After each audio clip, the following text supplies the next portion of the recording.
स्वागत है आप सभी का हिंदी कहानी में।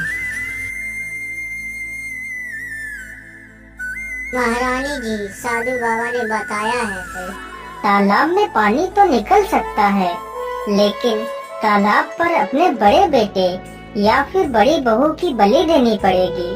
अब तुम ही बताओ, मैं क्या करूं? महाराज, हम अपनी बहू की बलि दे देते हैं। अगर बेटा जीवित रहेगा तो दूसरी बहू भी आ जाएगी। यदि बेटा ही नहीं होगा तो बहू किस काम की? राजा की बड़ी बहू ये सारी बातें छुपकर सुन रही थी।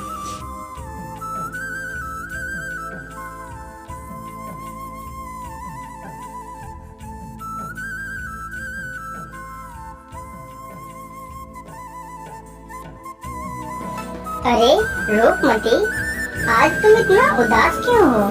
क्या बात है? वैसे तो तुम मेरे आते ही खुशी से झूम उठती थी, लेकिन आज तुम इतना गुमसुम क्यों हो? क्या बताऊं स्वामी, दुखी इसलिए हूँ कि हमारा तुम्हारा साथ बस यही तक था। क्या मतलब? मैं कुछ समझा नहीं। तुम कहना क्या चाहती हो? स्वामी, पिताश्री ने जो तालाब खुदवाया है उसमें पानी नहीं निकल रहा है, तो साधु बाबा ने मेरी बलि चढ़ाने को कहा है, जिससे तालाब में पानी आ जाएगा और सुबह ही मेरी बलि चढ़ाई जाएगी। इसीलिए मैं दुखी हूँ। अरे रूपमती, तो इसमें इतना दुखी होने की क्या आवश्यकता है? तुम आराम से खाना खाओ, हम लोग आज रात में ही यहाँ से भाग जाएंगे। आधी रात होते ही वह दोनों चुपचाप वहाँ से निकल जाते हैं।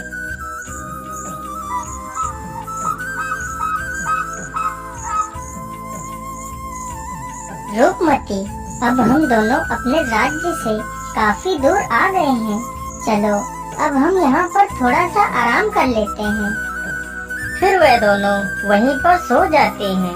तभी एक सर्प आकर रूपमती के पैर में डस लेता है।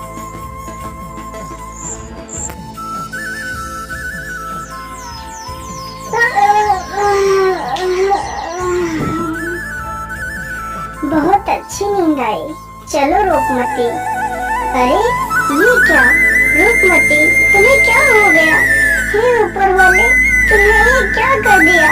मेरी रूपमती को क्या हो गया? अब मैं क्या करूँगा? मैं तुम्हारे बिना नहीं रह सकता रूपमती। हे भगवान, मुझे भी मार डालो। जिसके लिए मैंने घर छोड़ा, अपना परिवार छोड़ा, वही मुझे छोड़कर चला गया। हे भगवान, मुझे नहीं जीना है, मुझे नहीं जीना है। अरे बेटा, तुम क्यों रो रहे हो? तुम्हें क्या हुआ? बाबा, मेरी मदद करो बाबा। मेरी पत्नी को सर्प ने डस लिया है, मेरी मदद करो। अरे बेटा, तुम शांत हो जाओ। मैं तुम्हारी पत्नी को जीवित कर सकता हूँ, लेकिन याद रहे, तुम इस घटना के बारे में किसी को नहीं बताओगे। यदि तुमने किसी को बताया तो तुम्हारी पत्नी की मृत्यु हो जाएगी। ठीक है बाबा, मैं किसी को नहीं बताऊंगा बाबा। बस आप मेरी पत्नी को जीवित कर दीजिए। तो ठीक है बेटा, यह जल हाथ में लेकर 3 बार बोलो कि मैं अपनी आधी उम्र अपनी पत्नी को देता हूँ। मैं अपनी आधी उम्र अपनी पत्नी को देता हूँ।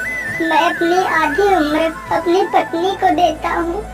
मैं अपनी आधी उम्र अपनी पत्नी को देता हूँ। बेटा, अब इस जल को अपनी पत्नी के ऊपर डाल दो।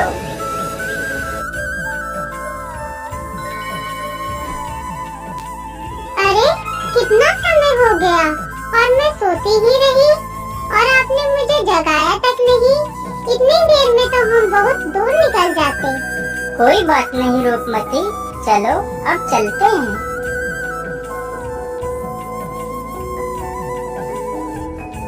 स्वामी, मुझे तो बहुत जोर की प्यास लग रही है। अब मुझसे और नहीं चला जाएगा। अच्छा सुनो, वहाँ पर देखो, वहाँ पर कोई झोपड़ी नजर आ रही है। चलो वहीं चलते हैं। हो सकता है वहाँ पर हमें कुछ पानी पीने को मिल जाए। अरे भाई, हम लोग बहुत दूर से आ रहे हैं, क्या हमें कुछ पानी पीने को मिल सकता है? हाँ हाँ भैया, क्यों नहीं, कुआं वहाँ पर है, चले जाओ और पानी निकाल कर पी लो। रूपमती, तुम यहीं पर रुको, मैं अभी पानी लेकर आता हूँ। अरे, इतनी सुंदर स्त्री होकर भी तुम यहाँ वहाँ कहाँ भटकती घूम रही हो? क्या बताऊँ भैया, यह तो मेरी फूटी किस्मत है जो मैं यहाँ वहाँ भटक रही हूँ। फिर रूपमती उसे अपनी पूरी कहानी सुनाती है। अरे राम राम राम, यह तो बहुत बुरा हुआ आपके साथ, लेकिन आज नहीं तो कल जब आप अपने राज्य वापस जाएंगी तो वह राजा तुम्हारी बलि जरूर चढ़ा देगा। क्या करूं भैया, अकेली तो कहीं भागकर भी तो नहीं जा सकती हूँ।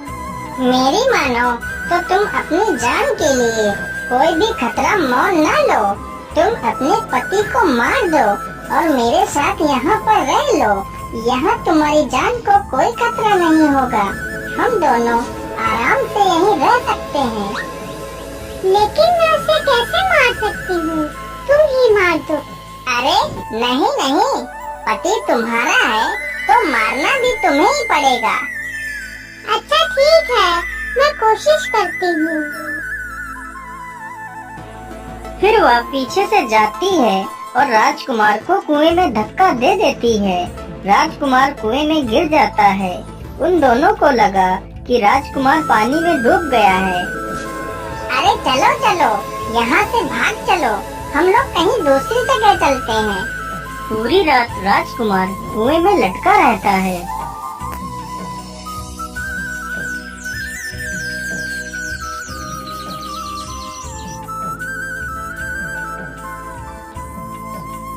अरे हरिया, मैं पानी लेने जा रहा हूँ, तब तक तू मेरी भेड़ों को चराना। ठीक है श्यामू भैया, लेकिन जल्दी आ जाना।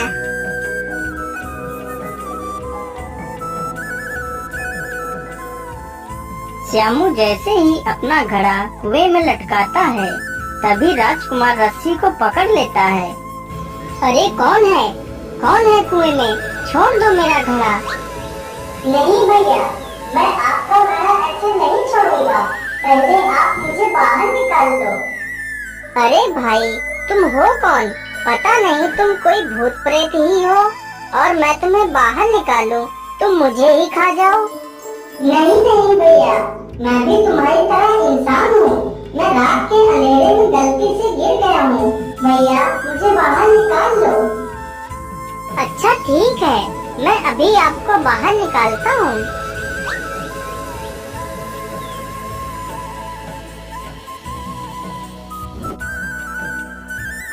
अरे भाई, परदेसी हूँ, काम की तलाश में इधर उधर भटक रहा था, तभी गलती से कुएं में गिर गया, लेकिन भैया आपका बहुत बहुत धन्यवाद।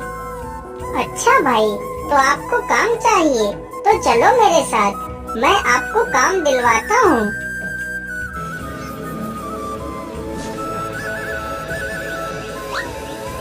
मैं तुम्हें काम पर तो रख सकता हूँ, लेकिन तुमने काम में जरा सी भी बेईमानी की तो मैं तुम्हें बिना किसी तनख्वाह के धक्के मारकर बाहर निकाल दूंगा। मुझे मंजूर है सेठ जी, मैं पूरी ईमानदारी से अपना काम करूंगा। उधर रूपमती को जब कोई काम नहीं मिला तो वह एक नाचने वाली चंद्रप्रभा के नाम से मशहूर नर्तकी बन गई। राजकुमार पूरी ईमानदारी के साथ अपना काम करने लगता है।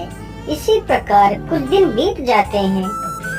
सेठ जी, राजा के घर में पुत्र ने जन्म लिया है, इसलिए राजा जी ने मशहूर नर्तकी चंद्रप्रभा को नाचने के लिए बुलाया है, इसलिए राजा ने आपको आमंत्रित किया है।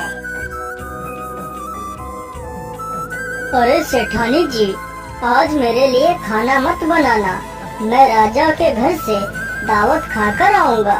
वहाँ पर आज मशहूर नर्तकी चंद्रप्रभा आएगी। मालिक, अगर आप बुरा न मानो तो मैं भी आपके साथ चलना चाहता हूँ। अरे नहीं नहीं, तुम नौकर चाकर आदमी वहाँ कहाँ जाओगे? राजा के घर में बड़े बड़े राजा महाराजा आएंगे, तुम उनके बीच कैसे बैठ पाओगे? अरे नहीं, ये नहीं हो सकता।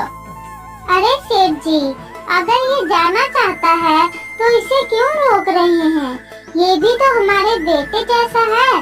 अगर कोई पूछे तो उसे बता देना कि ये मेरा बेटा है। अच्छा अच्छा, ठीक है सेठानी जी, जैसी तुम्हारी इच्छा। चलो बेटा, तुम भी चलो।